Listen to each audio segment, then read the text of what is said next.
Hello students, how are you all? I hope you all are fine. In previous class, I have asked some question to you. So, please check your answers. Answers are first is tea and coffee, second is crop, third is 10,000 and fourth is wheat. I hope your answers are correct. Now start the class. In previous class हमने जहाँ topic छोड़ा था हम वहीं से आगे continue करेंगे okay so before sowing the seeds हम पिछली क्लास में क्या कर रहे थे हम बीज बोने से पहले का काम हमने देखा था अब बीज बोने के बाद का काम हम देखेंगे ठीक है कि बीज बोने से पहले हम क्या क्या करते हैं ओके जब हम कोई खेती करते हैं उसमें बीज बोवाई होती है तो उससे पहले हम क्या क्या काम करते हैं before sowing the seeds large lumps of soil are broken into the fine particles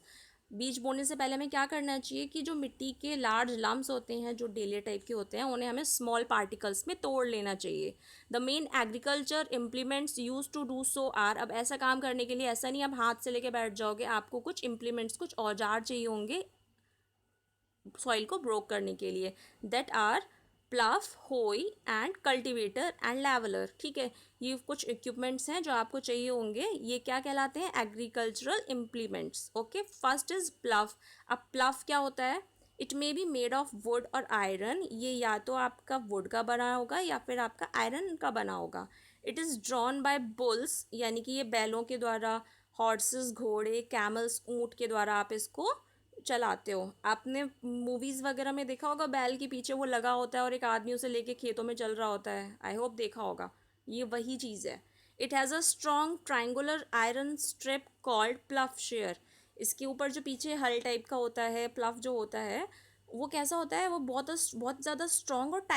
triangular एक आयरन स्ट्रिप होती है यानी कि लोहे की स्ट्रिप होती है जिसको आप क्या बोलते हो plough share it's main part is long log और the shaft of wood called plough shaft इसका जो मेन पार्ट है जिससे ये बैलों से बंधा हुआ है उसको आप क्या बोलते हो क्या बोलते हो लॉन्ग लॉग है ये एक लकड़ी का या फिर आयरन का एक लंबा गट्ठर टाइप का होता है एक पाइप टाइप का कह सकते हैं इसको क्या बोलते हैं हम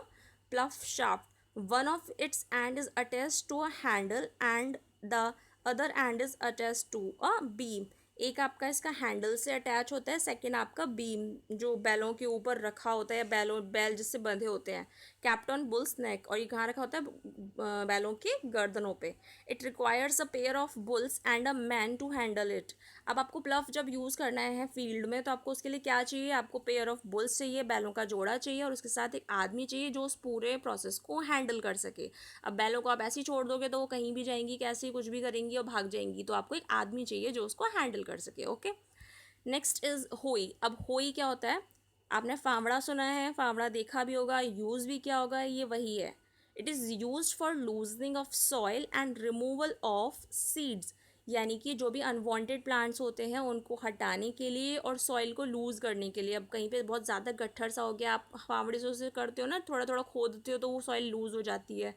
यही उसका काम है अब इसमें क्या होता है it comprises a long rod of would और आयरन इसका ये लंबा आप देख रहे हो जिससे आप इसे पकड़ते हो ये आपका लकड़ी का या लोहे का हो सकता है a strong broad and bent plate of iron is fix to one of its end इसके स्टार्टिंग में क्या होता है जिससे आप डिग करते हो एक लंबी मुड़ी हुई आपकी लोहे की प्लेट होती है ठीक है ये इसकी कैंड पे फिक्स रहती है ठीक है इस ब्लेड का काम क्या होता है ये डिग करने का खोदाई करने का ये सब का काम करती है it is pulled bye an animal ये कुछ कुछ पुराने टाइम में एनिमल्स के थ्रू भी चलाए जाते थे फिलहाल इसको मैन भी यूज़ करता है ठीक है अपने हाथों से पकड़ के उसे डिग करते हैं okay next is cultivator cultivator क्या होता है जो ट्रैक्टर के पीछे आपने देखा हुआ होगा इक्विपमेंट वो खेतों में जुताई करता है that is tractor cultivator okay this is the modern mechanism we use currently to plough our farms पिछले जो देखे थे वो हमारे एक तरह से कह सकते हैं पुरानी मैकेनिज्म है ये थोड़ा मॉडर्न है हमारा ठीक है इसको हम आजकल यूज़ करते हैं प्लफिंग के लिए खेतों में it is the tractor driven implement ये क्या होता है ये ट्रैक्टर के द्वारा खींचे जाने वाला औजार है आपका इक्विपमेंट है जो प्लफिंग के लिए जोताई के लिए यूज़ किया जाता है cultivator may be more expensive than the traditional method अभी ट्रेडिशनल मेथड में आपका क्या था बैल से आप उसको कर रहे हो ठीक है आप होई यूज़ करते हो तो वो उतना एक्सपेंसिव नहीं है पर ये जो कल्टीवेटर है ये पूरा बहुत ज़्यादा एक्सपेंसिव रहेगा क्योंकि आपको ट्रैक्टर चाहिए उसके लिए ये पीछे वाला जो इम्प्लीमेंट है ये भी बहुत एक्सपेंसिव होता है तो ये पूरा जो प्रोसेस होगा ये ज़्यादा एक्सपेंसिव हो जाता है in the comparison of traditional methods, but it saves labour and time. पर ये क्या होता है कि ये मजदूरी को और समय को बचाता है। अब आपको यहाँ पे ट्रैक्टर चलाने के लिए सिर्फ एक आदमी चाहिए और वो आराम से बैठा रहेगा, ट्रैक्टर चलाएगा और काम अपने आप हो जाएगा। उसके अलावा आपको बैलों से काम करने में पूरा दिन न जाने कितने दिन लगेंगे और ट्रैक्टर आपका उस काम को बहुत कम टाइम में कर देगा। Okay, next is leveller. आपने मिट्टी को जुताई की। अब कभी कभी क्या होता है कि कहीं कहीं पे ठीक से मतलब लेवल में नहीं होती है मिट्टी या फिर चीज़ें, तो आपको क्या करना होता है, द प्लव्ड फील्ड में हैव लम्स ऑफ सॉइल। आपने जो खेत को प्लव किया वहाँ पे कभी कभी क्या होता है, सॉइल के लम्स रह जाते हैं, बड़े बड़े डेली टाइप के रह जाते हैं, तो these lumps need to be broken. तो आपको इन लम्स को तोड़ने की ज़रूरत होती है, ठीक है। अब वैसे ही आप उसे नहीं छोड़ सकते, ठीक है। The field is levelled for sowing and irrigation. आपको आगे बीज बोने के लिए और आगे की खेती करने के लिए उस फील्ड को लेवल में लाना होता है, उसके लिए लेवलर यूज़ किया जाता है, ठीक है, फील्ड्स में। आई होप समझ आ गया होगा आपको कि कल्टीवेटर क्या होता है, होई क्या होता है एंड लेवलर क्या होता है, राइट। प्लफ क्या होता है, प्लफिंग कैसे की जाती है। Okay, now